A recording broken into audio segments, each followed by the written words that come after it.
اعوذ باللہ من الشیطان الرجیم بسم اللہ الرحمن الرحیم اللہم صلی علی سیدنا محمد وعلی آل سیدنا محمد وبارک وسلم صلی علیہ۔ احباب وقار، رمضان المبارک کی آمد ہے۔ وہ رحمتوں بری گھڑیاں، وہ رحمتوں برے لمحات قریب آ رہے ہیں۔ عاشقان مصطفیٰ حضور کے غلام اس انتظار میں ہے کہ کب ماہ مقدس کا چاند نظر آتا ہے تو ہم اپنے خالق کی رضا کی خاطر نظر مانتے ہیں، روزہ رکھتے ہیں۔ تو احباب وقار، رب کائنات نے فرمایا کہ تو کہہ دینا کہ میں نے آج رحمان کا روزہ مانا ہے، یعنی روزہ رکھا ہے، یعنی میں نے بات چیت سے باز رہنے کی نظر مانی ہے۔ وہ لغت بات، ایسی بات جس سے کسی کے دل کی ازاری ہو، اس سے بھی گریز کرنا ہے،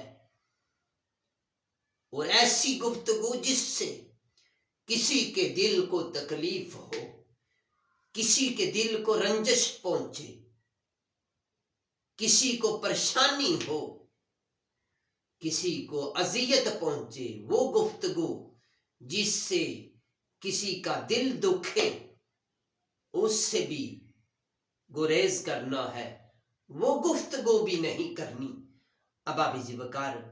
اور ایسا کام جس سے رب کائنات کی ناراضگی ہو، اس سے بھی رک جانا ہے۔ ایسا کام جو رب کے عذاب کا مستحق ٹھہرائے، جس کے کرنے کی وجہ سے اس کام سے بھی رک جانا ہے۔ اس ماہ مقدس کا بڑا مقام ہے، بڑی فضیلت ہے، بڑا ادب ہے احباب وقار۔ شریعت محمدی صلی اللہ علیہ وسلم میں اس ماہ مقدس کو بڑی فضیلت ملی ہے۔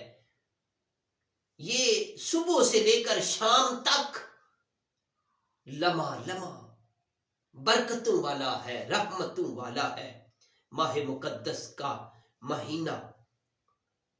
اور انسان کو یہ نیت کرنی چاہیے کہ میں گناہوں سے محفوظ رہوں گا، گناہوں سے بچوں گا، اور یہ نیت عبادت ہے کہ جو بندہ گندی صحبت سے بھی بچ جائے، یہ بھی اس کے لیے باعث برکت ہے۔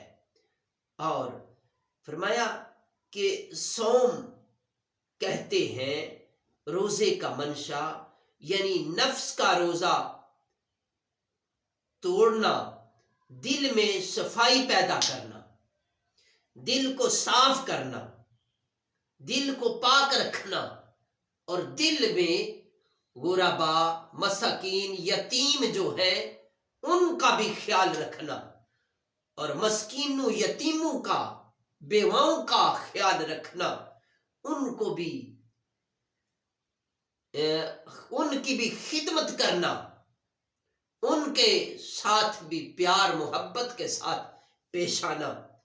احباب وقار، حضرت سیدنا یوسف علیہ السلام کا یہ معمول تھا کہ جب قحط سالی ہو جاتی، قحط سالی آ گئی، تو آپ کیا کرتے تھے؟ حضرت یوسف علیہ السلام پیٹ بھر کر کھانا نہیں کھاتے تھے۔ یہ نہ ہو کہ میں پیٹ بھر کر کھانا کھا لوں اور فاقہ کشوں کا حق ادا نہ کر سکوں، ان کو کہیں بھول نہ جاؤں۔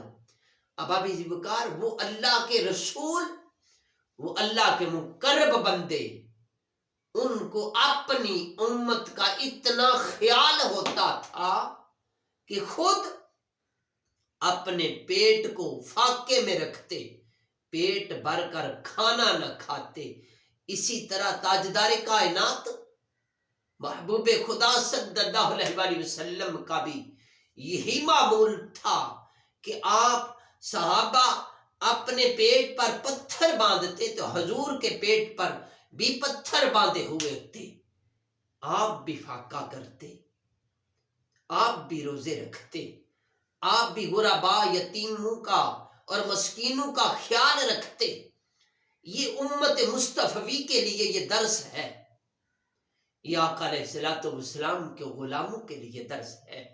احبابی بکار، یہ ماہ مقدس رمضان المبارک، اس کے بارے میں عرض کر رہا تھا. 2 ہجری میں تبدیلی قبلہ کے 1 مہینے بعد ہجرت سے 18 مہینے 10 دن 10ویں شعبان کو روزے فرض ہوئے. ہجرت سے 18 مہینے 10 دن بعد شعبان کو روزے فرض ہوئے. احباب بکار، یہ خالق کائنات مالک ارض و سماوات کی طرف سے انسانوں پر اللہ کے محبوب صلی اللہ علیہ وسلم نے یہ روزوں کا حکم دیا. اللہ نے حکم دیا، سرکار نے آگے اپنی امت کو پیغام سنایا. اور یہ فرض ہے مسلمانوں پر کہ ماہ مقدس کے روزے رکھیں اور اس میں غربا، یتیم، مسکین ان کا بھی خیال رکھیں. رب کائنات کی بارگاہ میں دعا ہے، خالق کائنات مالک ارض و سماوات ہماری اس حاضری کو اپنی بارگاہ میں قبول فرمائے. میرے جتنے احباب اس پروگرام کو لائک کرتے ہیں، شیئر کرتے ہیں، ان کے لیے دعا ہے رب کائنات ان کی نیک دعائیں اپنی بارگاہ میں قبول فرمائے. تمام احباب سے ملتمس ہوں کہ اس پیغام کو زیادہ سے زیادہ صدقہ جاریہ سمجھ کر شیئر کریں. رب کائنات آپ کی اس کوشش کو اپنی بارگاہ میں قبول فرمائے. نبی پاک علیہ الصلوۃ والسلام کی محبت عطا فرمائے. والسلام.